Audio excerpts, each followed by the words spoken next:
Good day, I'm Andrea. My earliest memories are a jumble of shadowy figures and dimly lit rooms. The world I knew as a child was confined to the four walls of our tiny apartment in a neglected part of the city. My parents, lost in the haze of their addiction, were like ghosts in my life. One chilly evening, I remember sitting on the cold floor, drawing shapes in the dust. The door creaked open, and my mother staggered in, her eyes vacant. "Andrea," she slurred, collapsing beside me. I looked up, my heart aching with a longing for normalcy. "Mama, will we have dinner tonight?" I asked timidly. She gazed at me, her expression distant. "Maybe, sweetheart, maybe," she murmured, her voice trailing off. That night, we went to bed hungry, the gnawing in my stomach a constant reminder of our dire situation. The days blurred together, each as unremarkable and tough as the last. My 5th birthday arrived unnoticed, marked only by the loss of my mother. Her absence filled our small home with a silence more profound than her sparse words ever had. My father, a shadow of a man, was all I had left. One evening, he sat me down, his eyes bloodshot but serious. "Andrea, I'm not going to be around much longer," he said, his voice hoarse.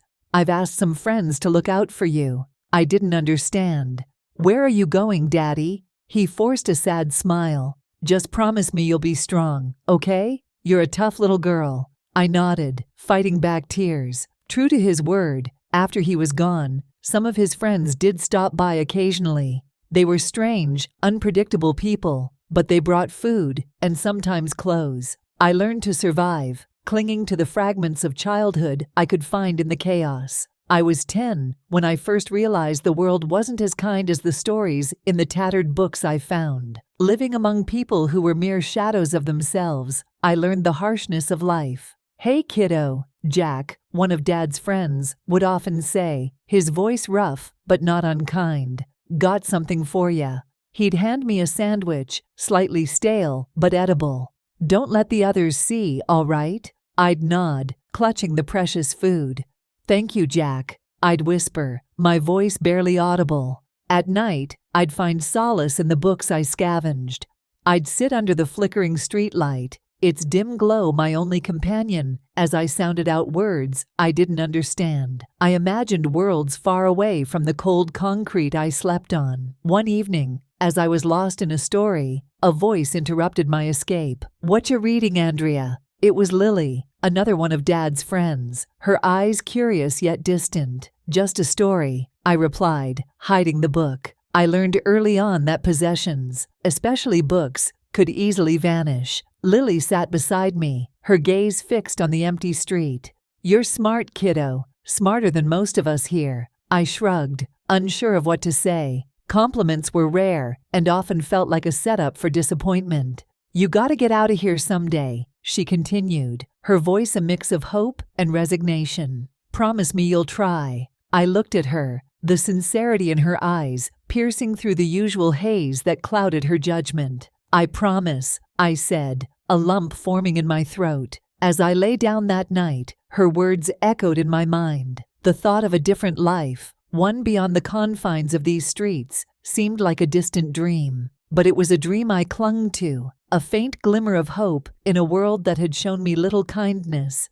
Life here was survival, nothing more, but I was determined to make it something more, for myself and for the few who still cared. As I navigated through the labyrinth of my early life, surrounded by the unpredictable kindness of my father's friends, I realized that this existence, though familiar, was no longer sustainable. This epiphany led me to a pivotal decision, one that would change the course of my life, seeking help beyond the confines of my current world and venturing into the unknown, the orphanage. The morning sun barely pierced the grimy windows of the cramped apartment, casting long shadows on the peeling walls. I sat on the threadbare couch, my mind swirling with thoughts. "You really think that's a good idea, Andy?" Uncle Jack, one of Dad's friends, who occasionally looked after me, asked. His face was lined with concern, and his eyes, though tired, held a glimmer of hope. I nodded, clutching a small, ragged backpack. "I can't stay here forever, Uncle Jack. I need a real chance." He sighed, running a hand through his unkempt hair. I understand, kiddo, but orphanages, they ain't exactly paradise, you know? I know, I replied, my voice barely above a whisper. But it's better than this, better than waiting for something to change.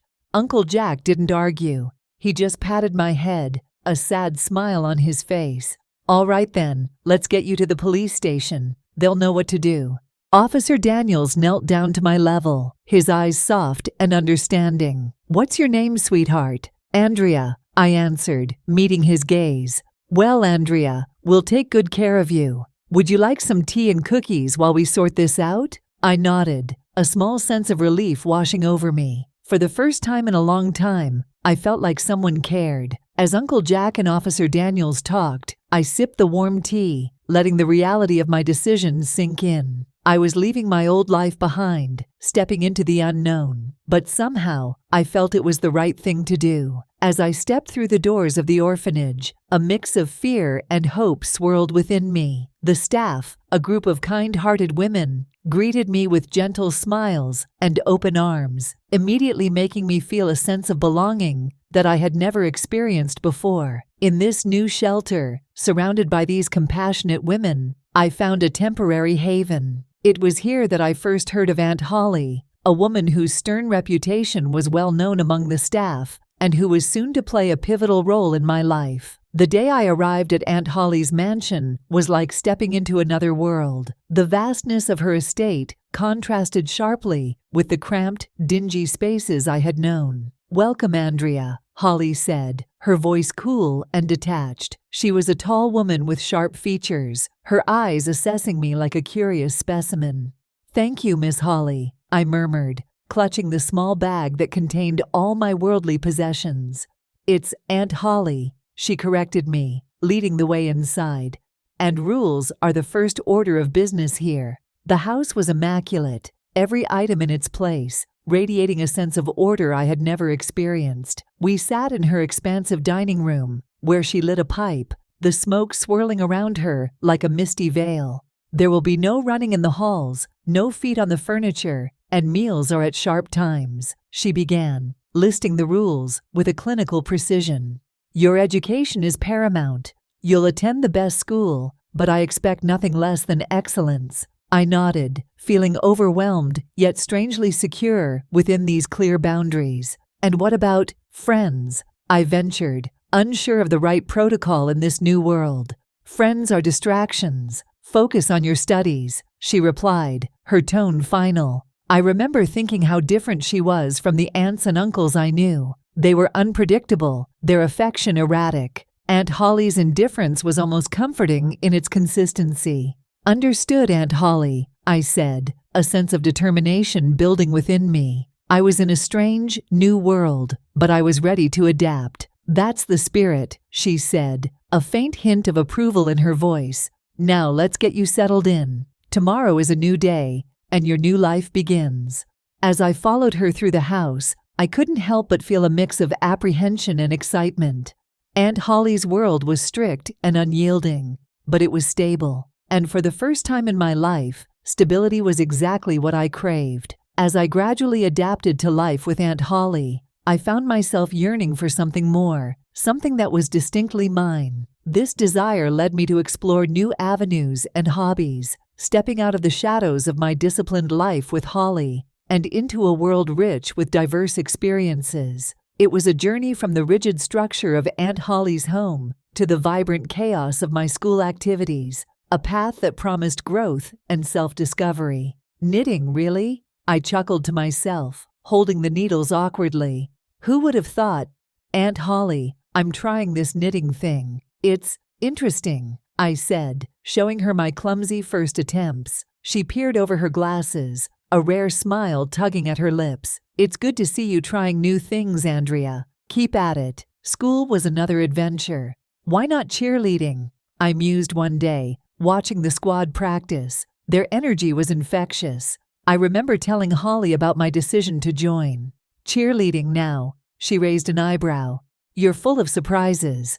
Yeah, I just want to try everything, you know? I replied, my heart racing with excitement and a bit of fear. From knitting to cheerleading, and then to the football field and the art room. I was a whirlwind of activity. Each new experience was a piece of the puzzle that was me, pieces I never knew were missing until I found them. Immersing myself in a variety of activities, from rousing cheerleading performances to quiet concentration in the art room, I began to realize the breadth of my abilities. This period of exploration and self-discovery came to an abrupt end after Aunt Holly's death. The day after Aunt Holly's funeral, I stood in her office, surrounded by mountains of papers and memories. I felt a mix of sorrow and determination as I looked around the room that now belonged to me. "Are you ready for this, Andrea?" Mr. Jenkins, Holly's old confidant and our family lawyer, asked with a concerned look. "I have to be,"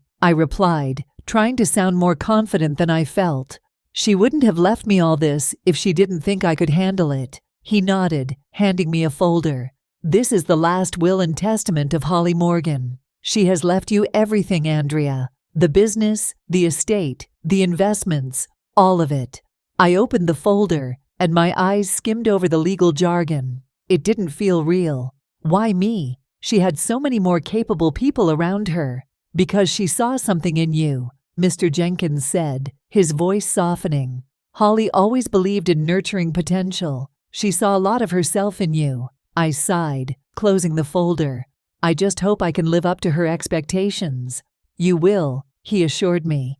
"But remember, running a business is not just about making decisions. It's about understanding people, managing resources, and sometimes making tough calls." "I know," I said, feeling the weight of responsibility. "I'll start by familiarizing myself with everything. I need to understand what I'm dealing with." "Good plan," Mr. Jenkins agreed. "And remember, I'm here to help you." Holly trusted me, and I hope you will too. I nodded, feeling a little reassured. "Thank you, Mr. Jenkins. I appreciate it." As he left, I turned to the window, gazing out at the sprawling estate. Aunt Holly had built an empire, and now it was my turn to steer the ship. I felt a strange mix of excitement and fear. It was a new chapter, one that I had to write myself. "All right, Aunt Holly," I whispered to the empty room.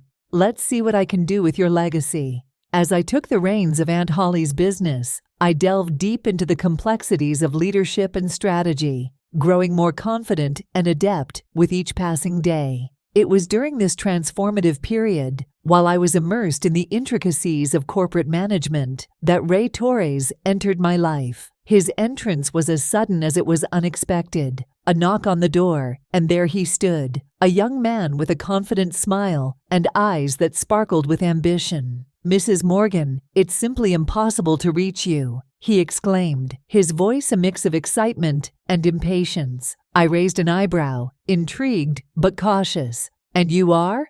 "Oh, apologies for my rudeness. I'm Ray Torres, head of your subsidiary campaign in Texas," he said, extending his hand for a shake. His grip was firm, confident. I remembered then. "Ah, yes, the Texas branch. I assumed someone older held that position." He laughed, a sound that filled the room with an unexpected warmth. "That was my father, but now it's me. I bring fresh ideas and a new perspective." His enthusiasm was infectious, but I remained guarded. "Fresh ideas, you say? Let's hear them." Ray eagerly presented his papers, which detailed impressive growth in the Texas region. I couldn't help but be impressed. His vision for the future was bold, and his strategies were innovative. "You've done well, Mr. Torres. But remember, success in business requires more than just good ideas. It demands responsibility and integrity," I advised, my tone serious. He nodded earnestly. "Of course, Mrs. Morgan. I understand the weight of this responsibility." As he spoke, I noticed a certain charisma about him, a liveliness that reminded me of my younger self. It was refreshing, yet I couldn't shake off a sense of caution. "Let's see how things progress," I said finally. "Keep me updated, and perhaps we can discuss these ideas further over dinner." Ray's face lit up. "That would be fantastic, Mrs. Morgan. I look forward to it." As my life with Ray unfolded, the thrill of romance slowly began to intertwine with the practicalities of our future together. We were deep in the midst of wedding planning. enveloped in a whirlwind of venue selections, guest lists, and dreams of a shared future. However, beneath the surface of these blissful preparations, I couldn't shake off a growing sense of unease. It wasn't until I stumbled upon hidden credit card statements and undisclosed debts that the harsh truth hit me. Ray's charming facade was masking a manipulative agenda, exploiting my wealth under the guise of love. I sat across from Ray, the dim light casting shadows over his face. "Ray, we need to talk about the finances," I began, my voice steady despite the turmoil inside. He looked up, his eyes flickering with something I couldn't quite place.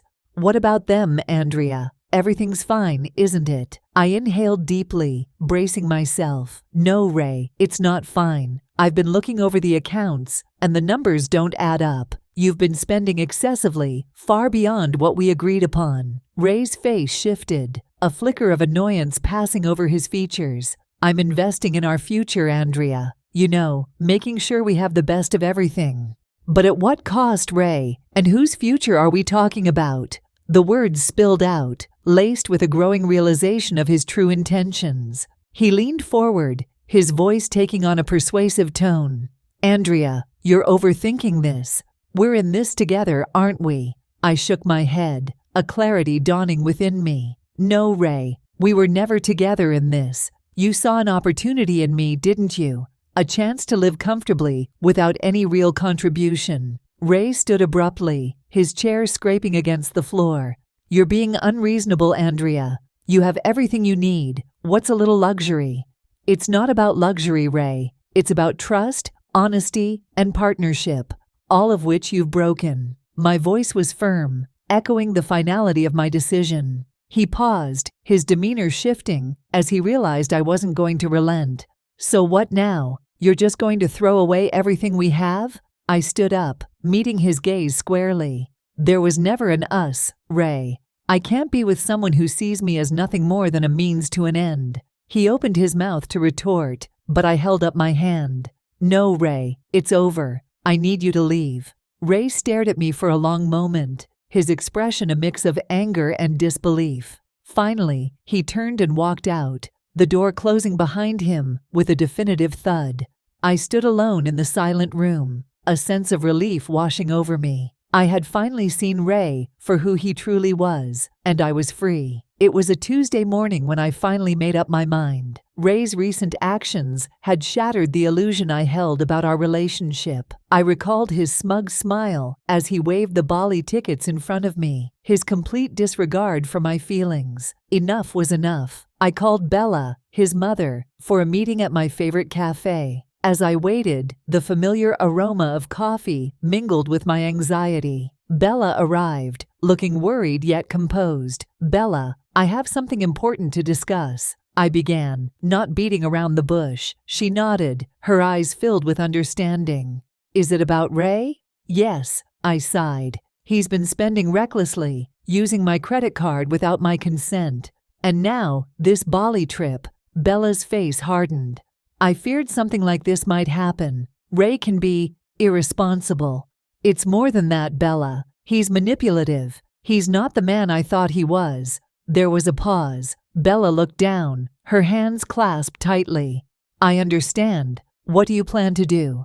"I'm going to end this, Bella. Our engagement, everything. I can't let myself be used like this." Bella met my gaze, a flicker of sadness in her eyes. "I support you, Andrea. It's heartbreaking, but you deserve better." I felt a weight lift off my shoulders. "Thank you, Bella. I needed to hear that." After Bella left, I went straight to the office. Ray was there, his usual cocky self. "Hey, Andrea, excited about the trip?" He grinned. I took a deep breath. "Ray, we need to talk. It's over between us. I'm canceling the wedding." His grin faltered. "What? Why?"